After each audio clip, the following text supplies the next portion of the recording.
Are most welcome in Omega competition. हम लोग पिछले लेक्चर में पढ़ रहे थे ऐसे सेंटेंस जिसमें कुछ कार्य होने का पता चले।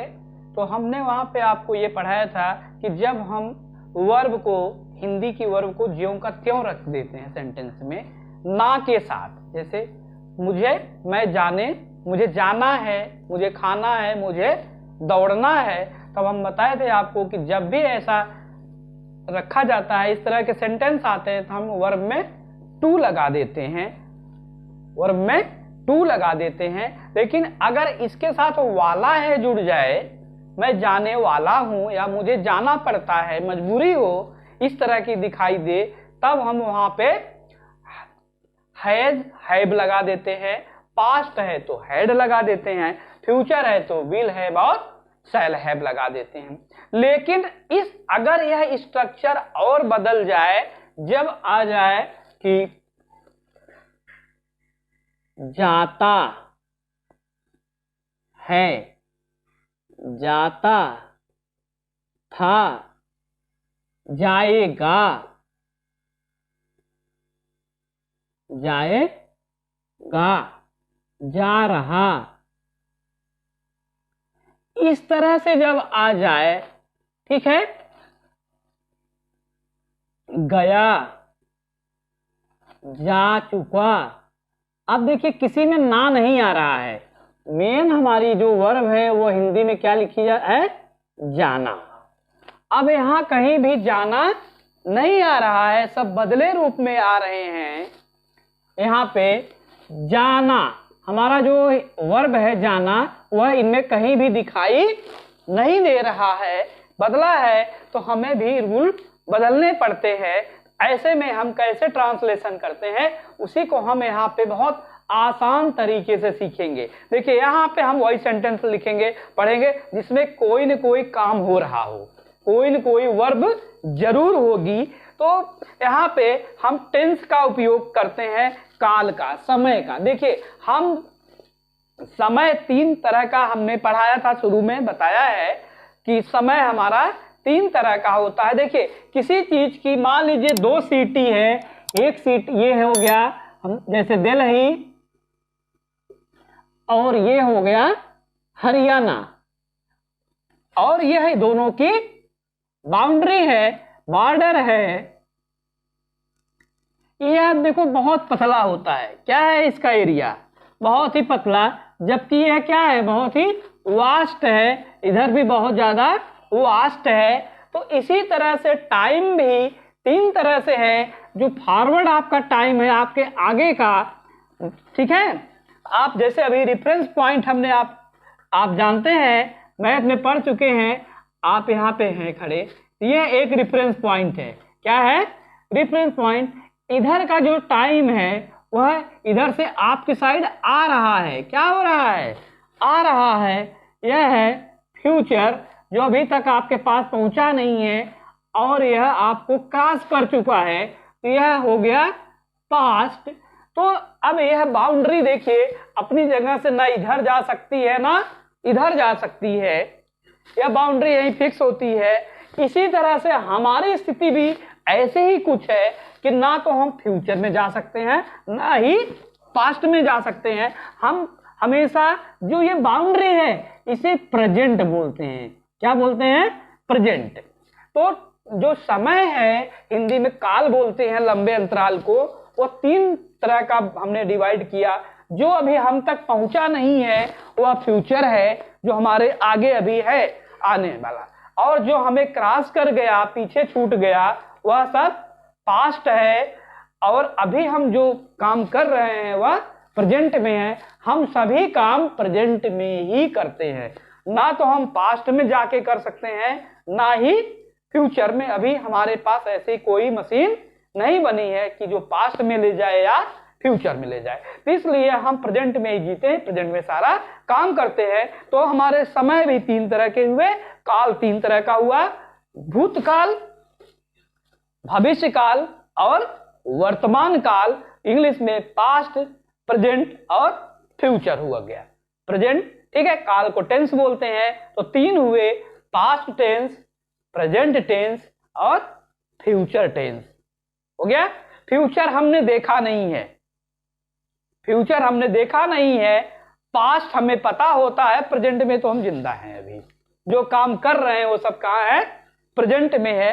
तो हमें पास्ट की तो पूरी जानकारी होती है, फ्यूचर की जानकारी नहीं होती है क्या होगा। ठीक है, तो अब देखिए इसके अलावा पहले टेंस तो क्लियर हो गया कि टेंस 3 हो गए, समय 3 हो गया।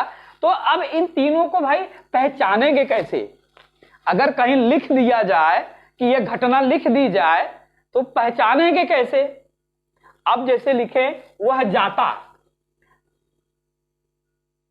वह जाता, अब ये अधूरा है, आपको समझ में नहीं आ रहा है इसका क्या मतलब हुआ, है ना? कब की बात है, यह कब की बात है।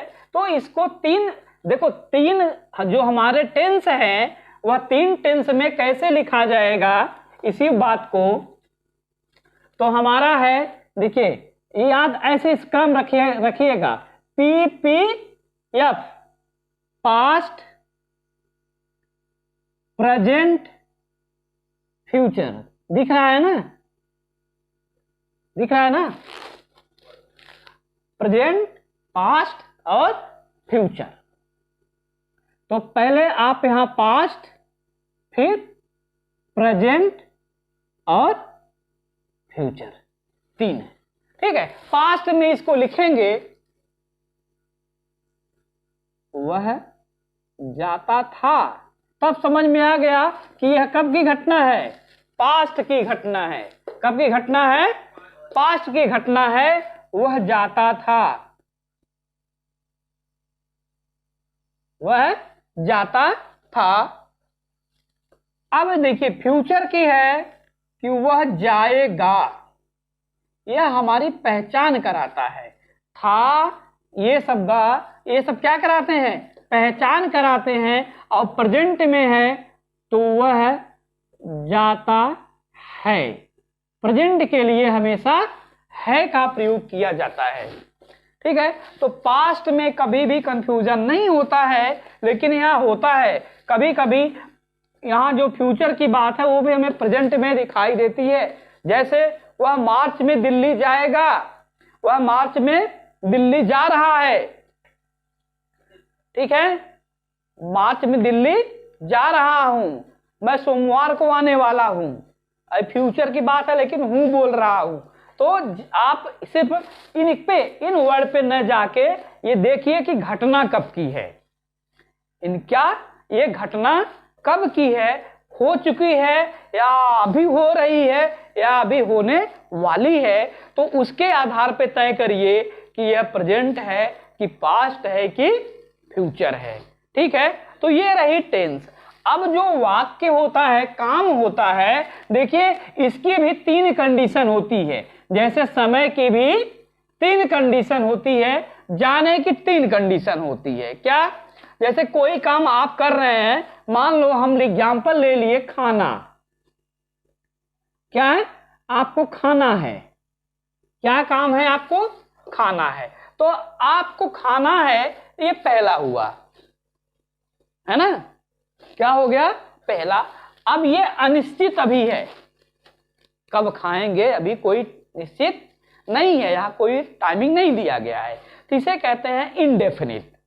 ऐसी घटनाओं को इनडेफिनिट, जैसे वह स्कूल जाता है, वह एक हैबिट है या निश्चित नहीं है कब। ठीक है ना? तो इसे अनिश्चित चीजों को क्या कहते हैं इंग्लिश में? इनडेफिनिट। डेफिनिट में निश्चित होता है, इनडेफिनिट में अनिश्चित होता है। पहला तो ये हो गया। ठीक, दूसरा, अब आप खाना शुरू करते हो, मान लो खाना है आपको, लेकिन जब आप उसके बाद अगला स्टेप क्या आएगा? आप खाने का काम करोगे, खा रहे होगे, है ना? तो दूसरा आता है खा रहा। दूसरा क्या है? खा रहा है। दूसरी कंडीशन आती है जब वो काम चल रहा होता हो। ठीक है, तीसरा कंडीशन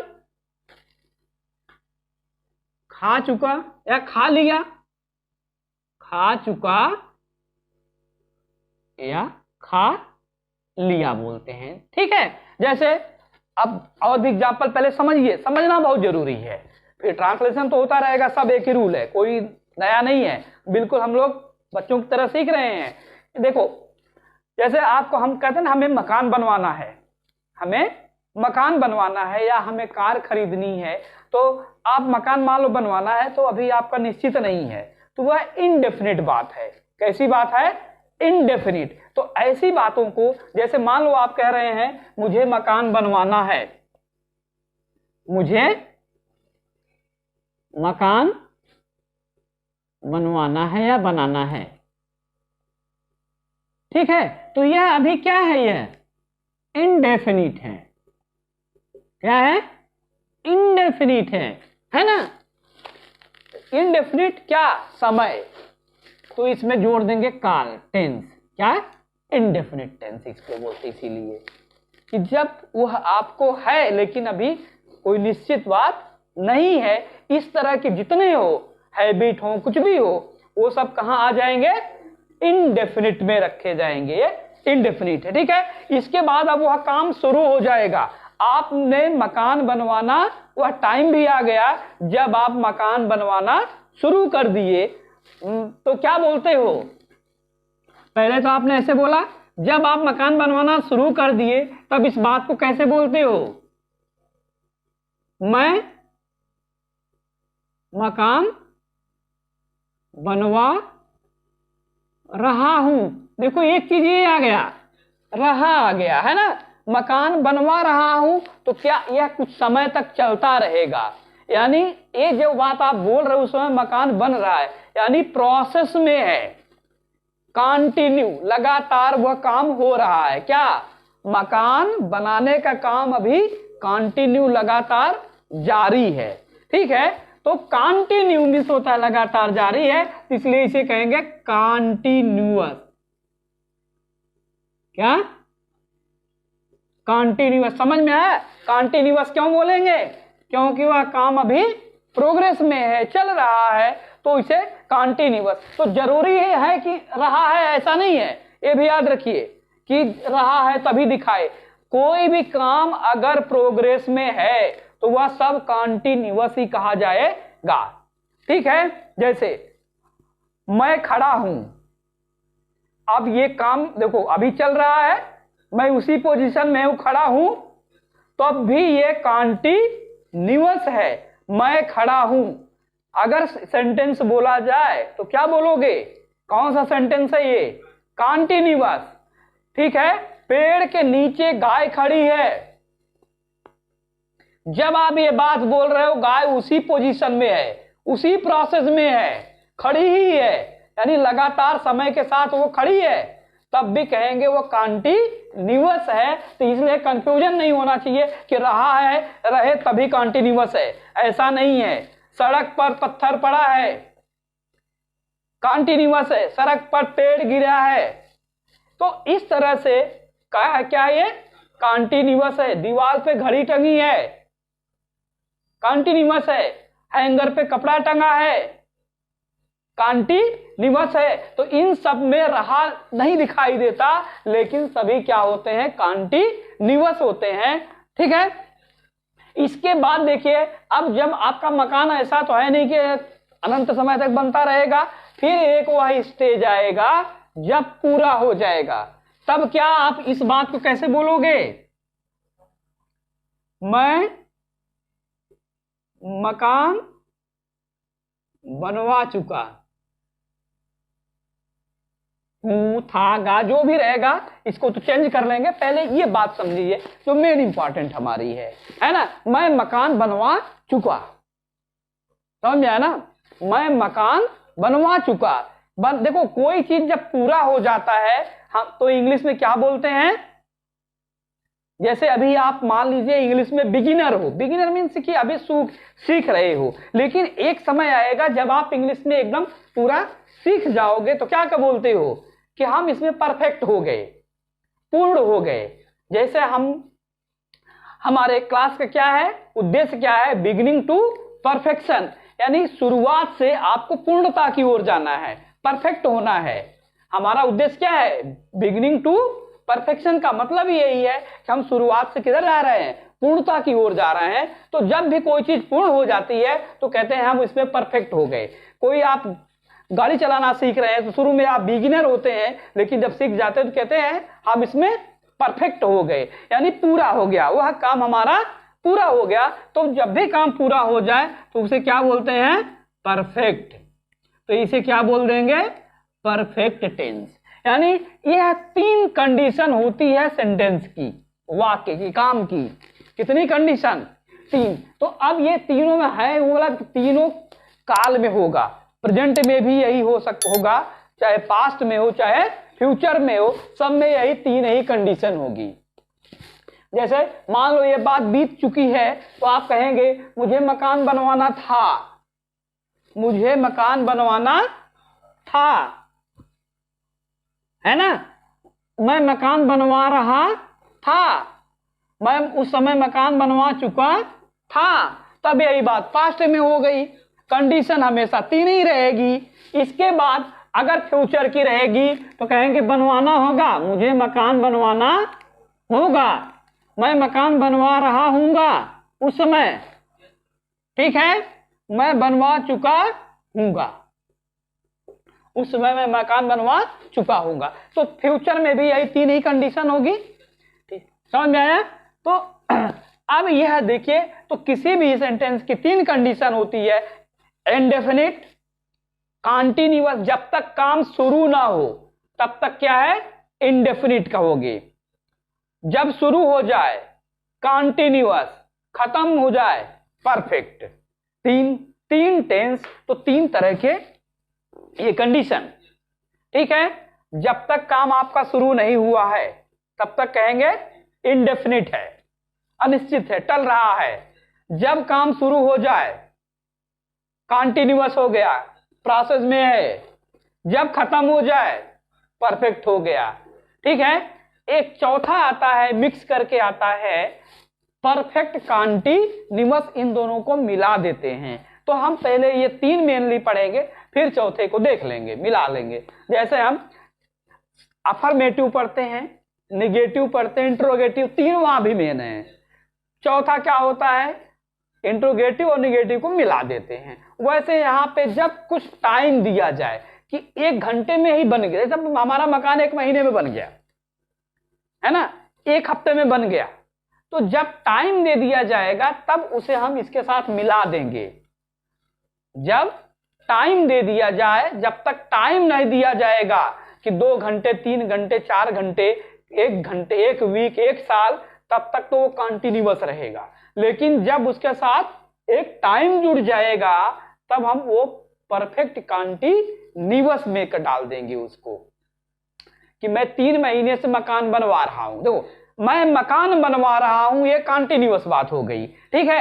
अगर कहा जाए मैं 3 महीने से मकान बनवा रहा हूं, एक टाइमिंग आ गई, या मैं अक्टूबर से मकान बनवा रहा हूं, तब कहेंगे परफेक्ट कंटिन्यूअस कहेंगे उसको। इन दोनों का कॉम्बिनेशन करेंगे, मिला देंगे, ठीक है। तो इस तरह से हुआ क्या? इंडेफिनिट, परफेक्ट, कंटिन्यूअस और परफेक्ट, 3 कंडीशन हो गए, 3 टेंस हुए।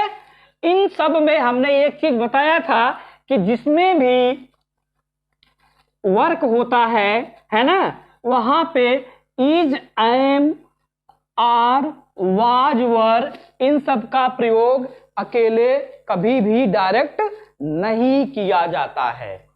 बताया था कि इनका केवल इंट्रोडक्शन के लिए यूज किया जाता है, इनमें नहीं किया जाता है, ठीक है। तो अब हम एक एक करके पढ़ेंगे, ध्यान दीजिए। पहले हम लेते हैं प्रेजेंट। क्या लेंगे? प्रेजेंट लेंगे, ठीक है। तो प्रेजेंट में पहला रूल देखिए, हमने यहां पे देखा इनडेफिनिट। पहला कैसा होगा? इनडेफिनिट टेंस होगा, होगा कि नहीं? इनडेफिनिट टेंस होगा। और दूसरा होगा क्या? कंटिन्यूअस। और तीसरा होगा परफेक्ट। तो अब यहां है आएगा, क्या आएगा? है, हूं, हो आएगा कि नहीं आएगा लास्ट में? तो अब इनके लिए ना तो इज का प्रयोग किया जा सकता है, ना एम का, ना आर का डायरेक्ट प्रयोग नहीं होगा। तब हम क्या करेंगे, तब हम क्या करेंगे? ठीक है, तो देखिए जिन सेंटेंस में वर्क होता है, अगर उसमें मना ना किया जाए, क्या मना ना किया जाए, या कोई क्वेश्चन न पूछा जाए, ना तो मना किया जाए ना ही क्वेश्चन पूछा जाए, यानी अगर अफर्मेटिव है तो वहां पे हम क्या करते हैं, इज एम आर का प्रयोग बिल्कुल नहीं करेंगे। तब हम ट्रांसलेशन कैसे करेंगे देखते हैं। जैसे वह जाता है, ठीक है, यह है वह जाता है। और एक ले लेते हैं, मैं जाता हूं,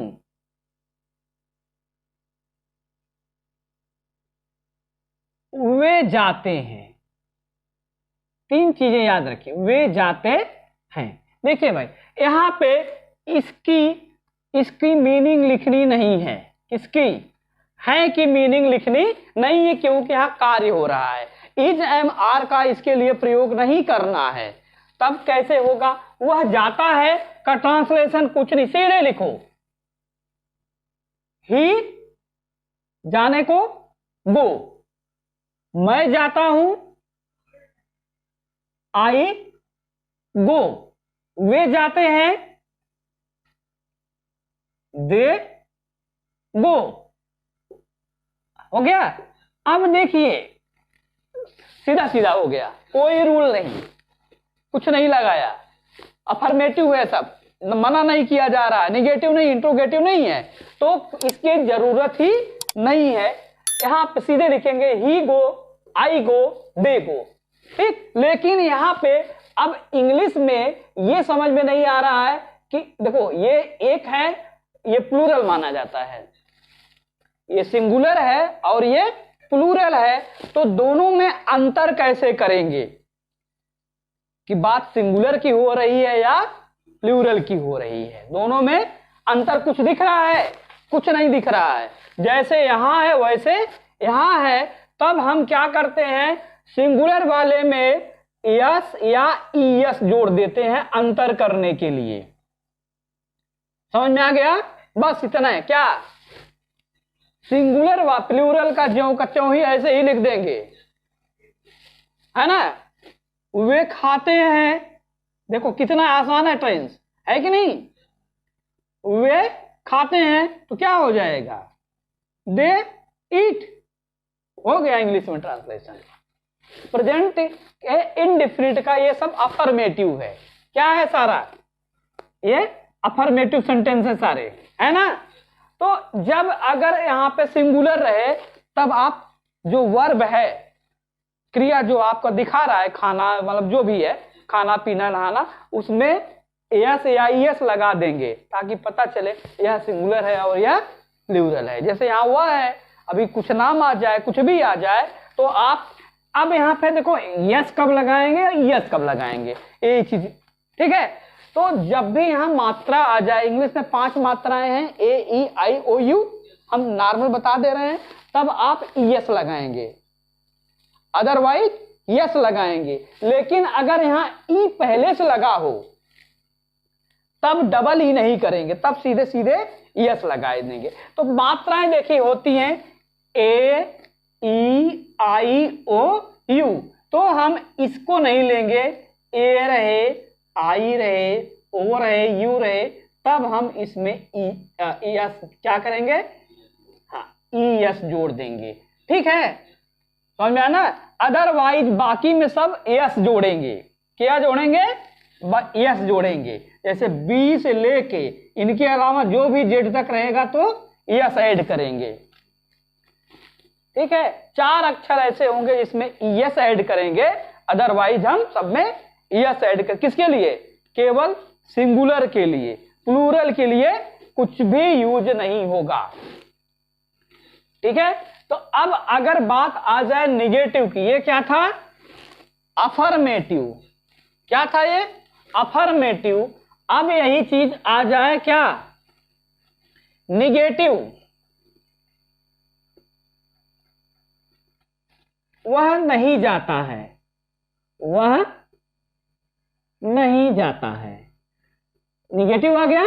तब तो इस तरह से नहीं करेंगे, ठीक है। देखिए क्या हो जाएगा, कैसे करोगे, ट्रांसलेशन देखो, इसका तो लिखना नहीं है, इसका लिखना नहीं है, तो ही, ठीक है, not go, he not go हो गया।